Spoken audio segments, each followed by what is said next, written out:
Comment peut-on élever des bovins de boucherie avec moins de ressources? Comment peut-on s'assurer que les stocks de fourrage peuvent résister au changement climatique? Les chercheurs au Centre de recherche et de développement de Swift Current d'Agriculture et Agroalimentaire Canada tentent de répondre à ces questions. Leur objectif est d'augmenter la production de plantes fourragères et d'herbes de 33 % et de fournir aux producteurs de bœuf des techniques pour assurer une production fourragère constante dans des conditions environnementales changeantes. Mike Schellenberg est un spécialiste des plantes indigènes. Il cherche à accroître le rendement et les qualités nutritionnelles des espèces fourragères indigènes grâce à la phytosélection stratégique. Son collègue Alan Iwasa cherche à déterminer la meilleure stratégie de gestion des pâturages afin que les producteurs de bœuf puissent tirer le meilleur parti de leur culture fourragère. Les producteurs devraient tourner leur attention vers les plantes indigènes parce qu'elles sont là depuis des siècles et ont réussi à maintenir une communauté durable qui fournit de la nourriture et du fourrage pour la faune et le bétail.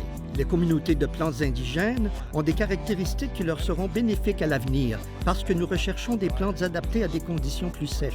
Ce que nous faisons à Swift Current aidera à faire face à ces conditions environnementales futures. L'intégration de ces espèces dans des systèmes modernes de broutage et de production fourragère pourrait stabiliser davantage la production fourragère et la gestion des pâturages. En observant les modèles de croissance et les qualités nutritionnelles, nous pouvons mieux utiliser les plantes fourragères à différents moments de l'année. Ainsi, les animaux ont accès à des productions fourragères constantes pendant les hauts et les bas des conditions environnementales. Une bonne gestion des pâturages, où vous laissez reposer certains pâturages à certains moments, et l'utilisation de systèmes de pâturage tournant différés, où vous permettez à certaines plantes de monter en graines, favorisent une production plus saine et un peuplement plus sain. Ces méthodes vous permettront de résister aux extrêmes environnementaux que nous connaissons.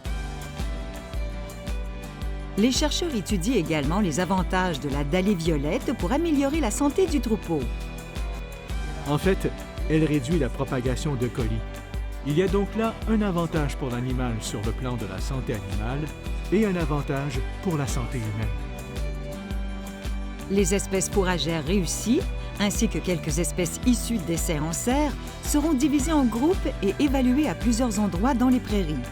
Les résultats de l'étude donneront lieu à des recommandations concernant les meilleurs mélanges de fourrage pour une plus grande diversité génétique et un paysage plus résilient.